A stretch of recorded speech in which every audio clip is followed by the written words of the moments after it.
Muitas vezes eu dou um nome ao pronunciamento que faço nessa tribuna. Farei isso hoje. E o nome que eu darei a esse pronunciamento é o seguinte: Temer e a PEC 241, entre o engodo e a guerra civil.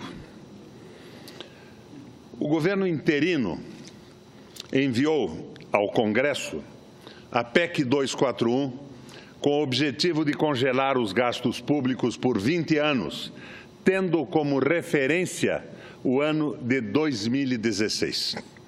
Nunca nenhum outro país fez uma proposta de congelamento dos gastos públicos. Nunca foi sequer cogitada uma proposta legislativa, muito menos colocar tal aberração em um texto constitucional. Mesmo a Grécia, massacrada pela austeridade fiscal imposta pelos credores e pela Alemanha, imaginou tal barbaridade. Essa proposta tão absurda serve para mostrar o grau de anormalidade política e institucional que vive hoje o nosso país. É a prova de que estamos caminhando para o caos político e econômico, em razão da incrível ousadia e irresponsabilidade daqueles que imaginam controlar o povo e o Congresso com a repetição nauseante de um arsenal de mentiras. A proposta é tão anormal que nenhum economista ou professor universitário com credibilidade se atreveu a defendê-la. No dia 16 de agosto, a Comissão de Assuntos Econômicos do Senado debateu o assunto. Meirelles mandou 2 funcionários de segundo escalão para defender a proposta. Confrontados pelos professores convidados a fazer uma análise séria do assunto, exibiram a grande fragilidade da PEC 241 e da visão econômica do chefe. Os 2 rapazes apenas aumentaram minha incompreensão sobre as razões pelas quais o mercado e certos políticos progressistas veem em Meirelles o salvador da pátria. Que pátria Meirelles estaria disposto a salvar? Os mensageiros deste salvador do mercado repetiram o velho chavão que diz que o Estado é como uma dona de casa, que sabe que não pode gastar mais do que arrecada. Ora, qualquer um que lê os jornais com atenção e conhece um pouco de história sabe que isto é um sofisma manipulador e primário. O Estado, no mundo inteiro, gasta mais do que arrecada, quase sempre, e isto é visto como absolutamente normal e, mais do que normal, como saudável. Infelizmente, ou felizmente, o Estado é muito mais complexo do que o orçamento doméstico. Voltando à PEC 241.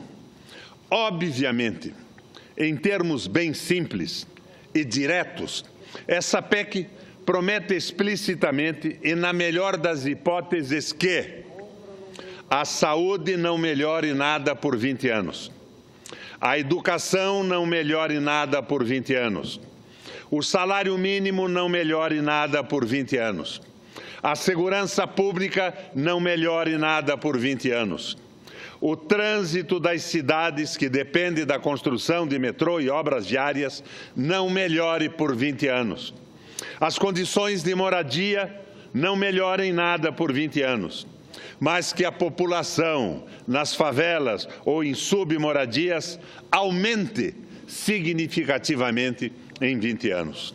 Saneamento básico não melhore nada em 20 anos.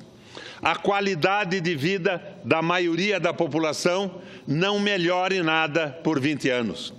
A proteção ao meio ambiente não melhore nada por 20 anos.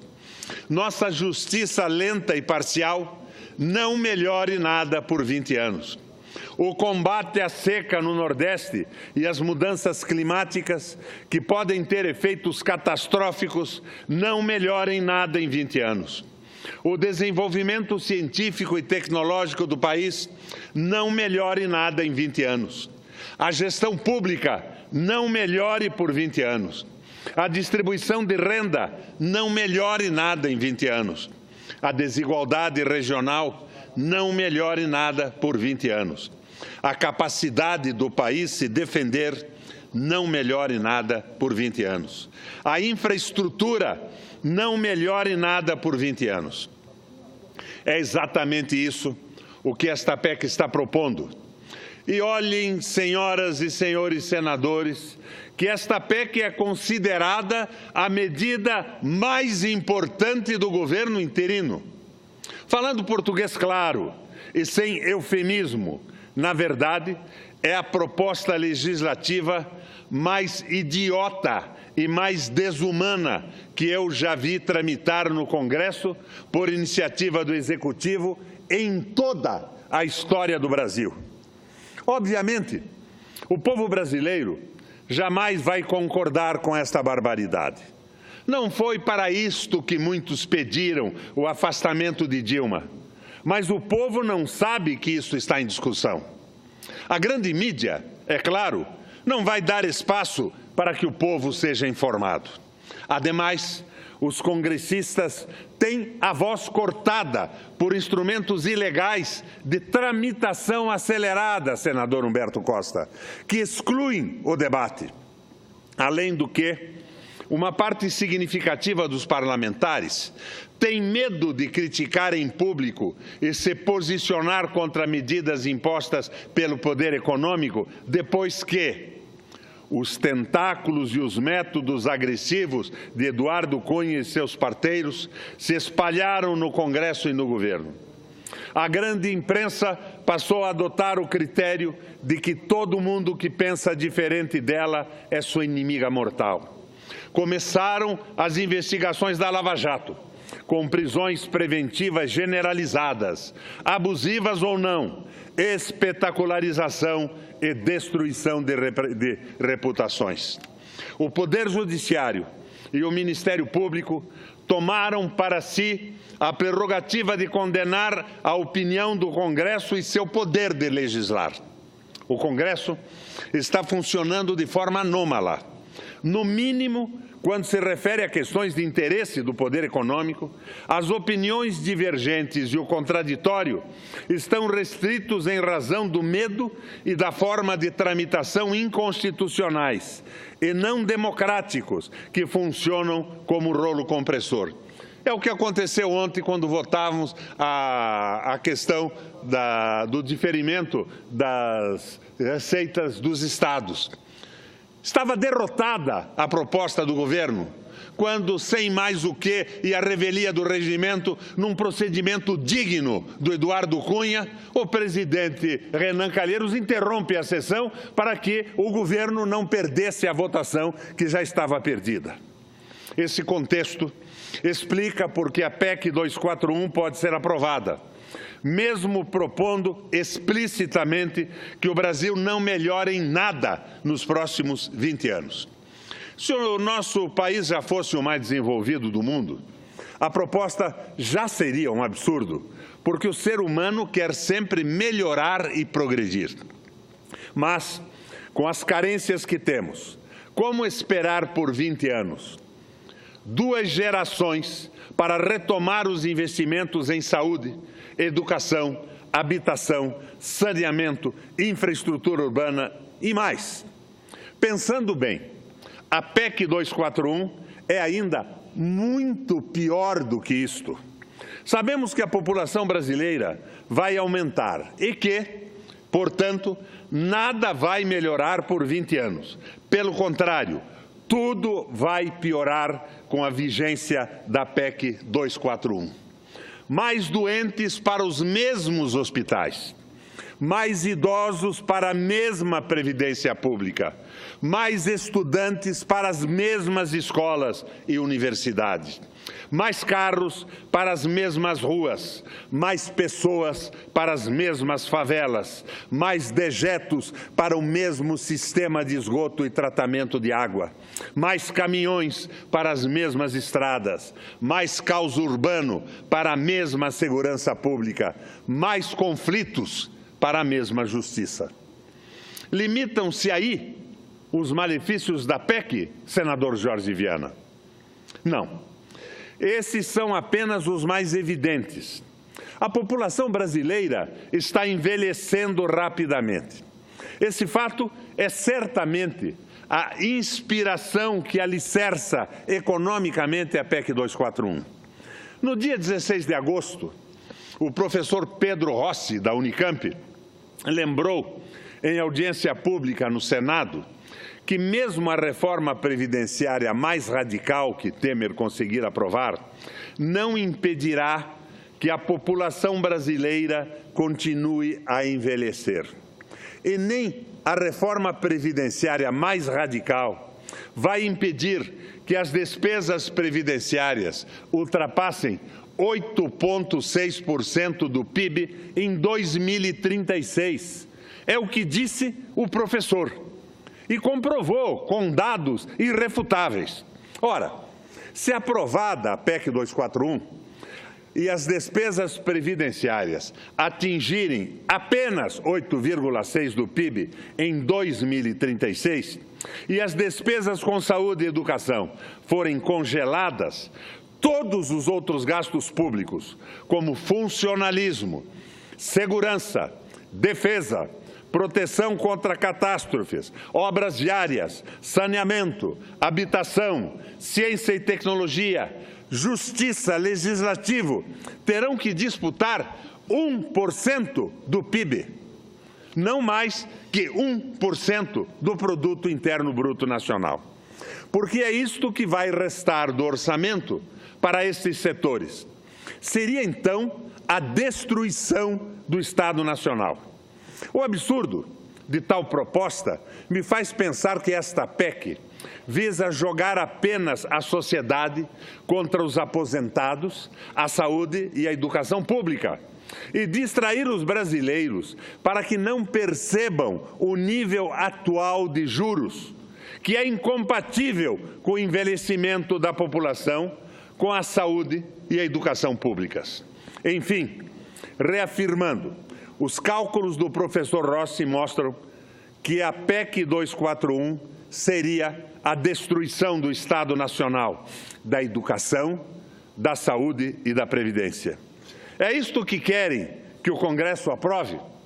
Não, senador Humberto Costa, é pior o que querem. O governo e alguns poucos economistas lunáticos, nefelibatas, que estão defendendo esta proposta, dão a entender que mesmo que tudo dependa do Estado, de tudo que dependa do Estado piore por 20 anos, ou seja, destruído, ao menos o setor privado poderá crescer e gerar empregos. É o tal do liberalismo econômico, o Adam Smith redivivo na economia brasileira. Mas isso também não acontecerá. Nunca na história de um país grande houve crescimento econômico sem que houvesse crescimento dos gastos públicos. Em tese, em um país bem pequeno, é possível que o setor privado cresça mais do que o setor público, porque, por ser pequeno, a maior parte da produção industrial e agrícola está voltada para exportações. Além disso, quando o consumo interno cai, é possível aumentar as exportações sem gerar superoferta no mercado internacional. Lembram do Fernando Henrique? Exportar ou morrer. Portanto, o mercado internacional pode ser decisivo no crescimento do setor privado em país pequeno. Já em um país grande, o crescimento econômico depende primordialmente do crescimento do mercado interno, que depende dos gastos públicos. Como somos um dos principais fornecedores no mercado internacional da maioria dos produtos que nós exportamos, como soja, café, carne, minério de ferro, algodão, celulose de eucalipto e mais, não é possível compensar a queda no consumo interno com mais exportações, porque isto provocaria uma saturação no mercado de nossos produtos de exportação. Além disso, as pessoas demitidas nos serviços e no comércio não poderiam trabalhar na indústria exportadora, por não terem capacitação para isso e por não existirem máquinas suficientes para empregá-las no Brasil, e nem no mercado externo para absorver tal aumento de exportações. Mesmo em países pequenos, como a Grécia, é muito difícil que a economia cresça se o setor público não acompanha, como a experiência recente mostrou. Em um país grande, é realmente impossível a economia crescer se os gastos públicos não crescerem, pois o consumo privado já está ajustado à renda das pessoas. Assim, se o gasto público não crescer, a renda e o mercado interno não poderão crescer. E se o mercado interno não crescer, não haverá investimento do setor privado e, assim, o emprego e os salários não irão crescer. Em casos excepcionais e de forma marginal, é possível que o setor privado cresça mais rápido que o setor público, nos breves momentos em que há uma euforia no investimento privado e taxas de juro muito baixas para financiá-lo a largo prazo. Isso está muito distante da realidade brasileira. Taxas de juro baixas não são o caso do Brasil e não serão pelos próximos 20 anos, mesmo porque a PEC 241 tem como objetivo principal garantir que o governo pague taxas de juros mais altas do mundo por 20 anos, sem tornar a dívida pública impagável. É esse o jogo. Desta forma, podemos concluir, sem sombra de dúvidas, que a PEC 241, caso seja aprovada, condenará o Brasil a 20 anos de recessão, estagnação, deterioração dos serviços públicos e das condições de vida. Só isso? Será só isso? Não. A PEC 241 consegue ainda ser pior. O governo interino pode paralisar os gastos em pesquisa e desenvolvimento no Brasil, mas não pode parar o desenvolvimento tecnológico do resto do mundo.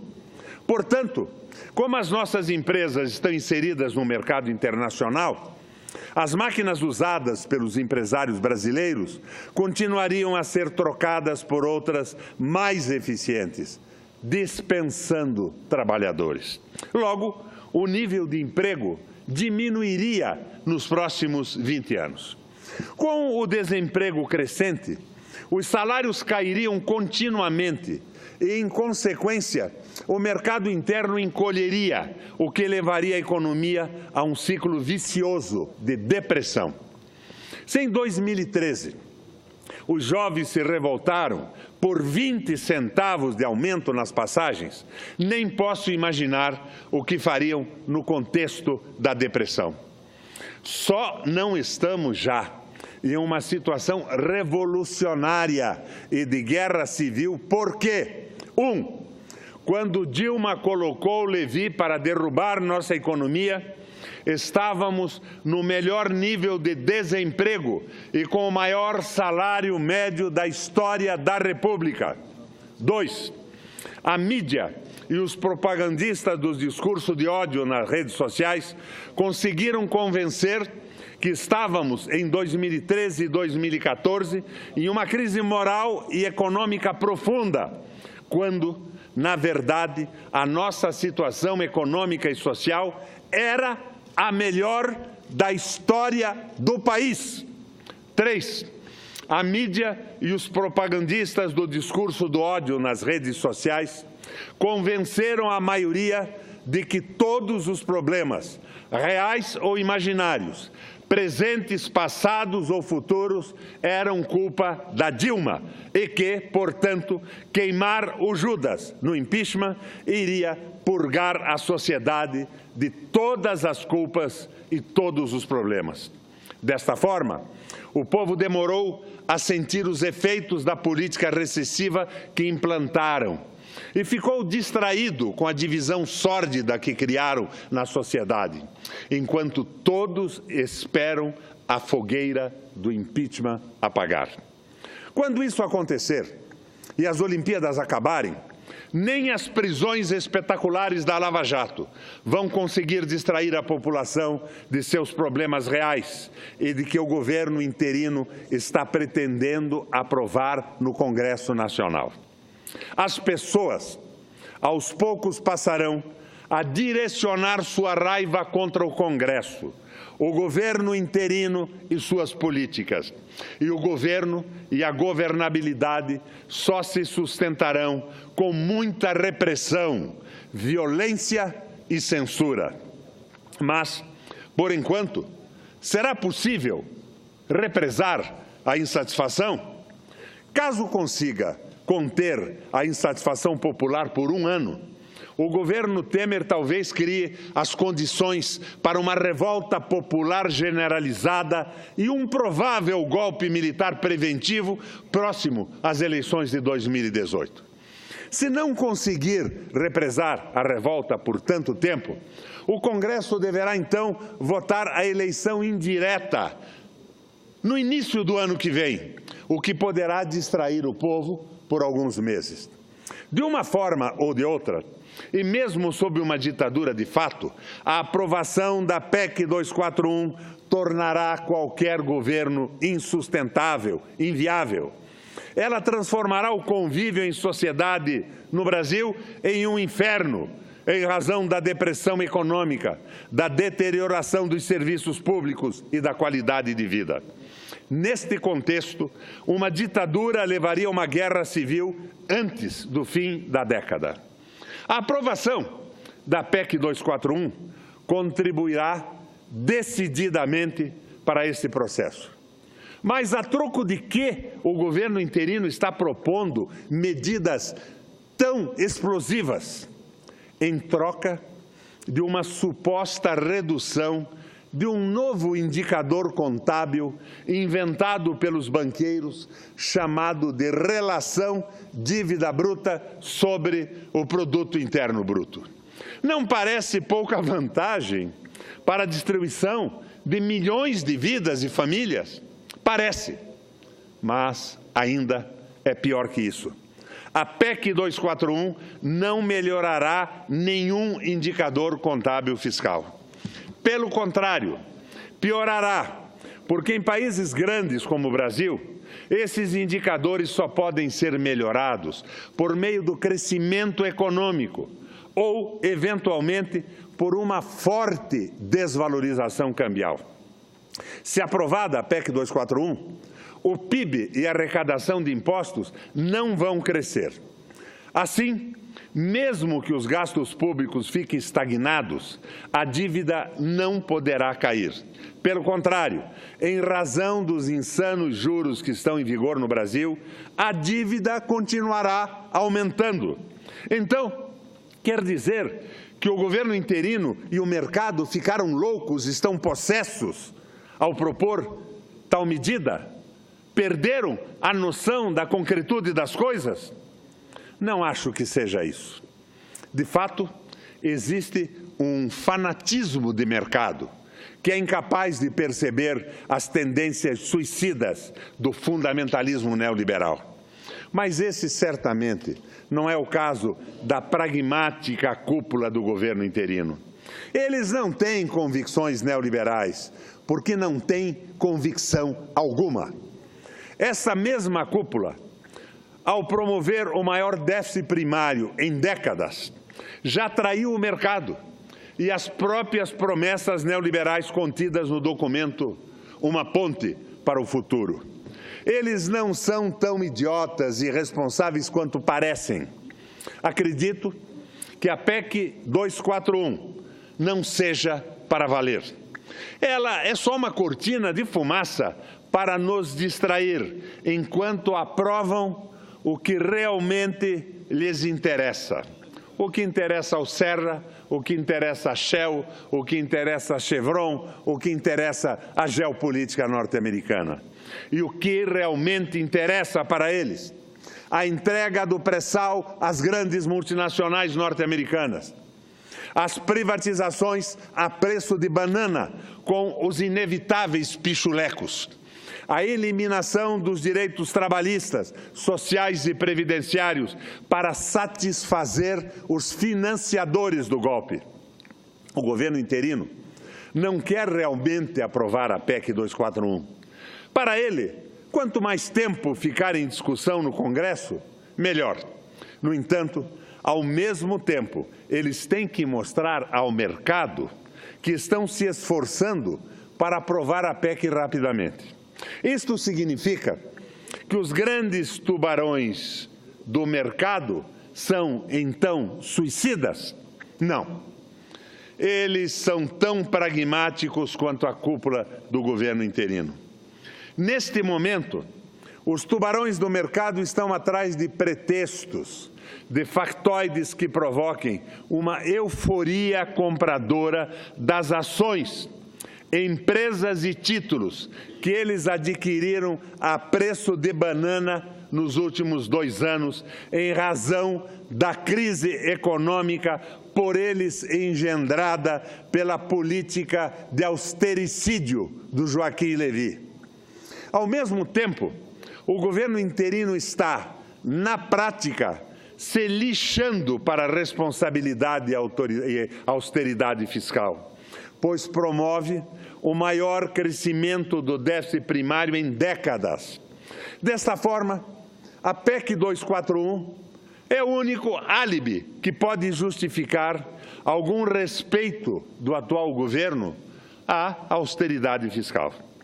Como a mídia e os tubarões venderam ao mercado que as ações e títulos caíram de preço porque Dilma não teve responsabilidade fiscal, eles só podem criar uma euforia compradora se provarem que ao atual governo se pode imaginar que é o oposto de Dilma em termos de responsabilidade fiscal. Ora, como todas as evidências mostram que o atual governo está sendo irresponsável e está se lixando para a austeridade fiscal, criaram a PEC 241 para tentar provar que são alucinados fundamentalistas do austericídio fiscal.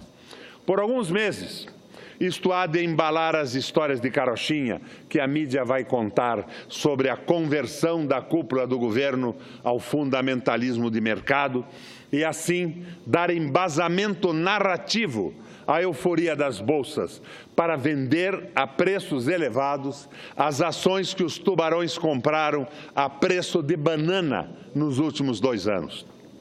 Ao mesmo tempo, distraem o Congresso, a esquerda e o povo, enquanto aprovam o que realmente querem, vender as riquezas nacionais e o patrimônio público a preço de fim de feira e cortar os direitos sociais. Parece o plano perfeito, mas não estão contando com o despertar do povo do sono profundo em que foi embalado. Um sono regado a ódio político, muita espetacularização de operações policiais, prisões preventivas mal explicadas e vazamentos ilegais e oportunistas de processos judiciais. Também não estão contando que podem errar a mão e acabar aprovando a PEC 241. Se isso acontecer, nenhum simulacro de democracia ou estabilidade existirá no Brasil. Fiz essa exposição, um trabalho duro, meu e da minha equipe do gabinete, alicerçado também na audiência pública promovida pela CAI da senadora Gleisi Hoffmann. A conclusão nossa é essa: e quem viver, verá.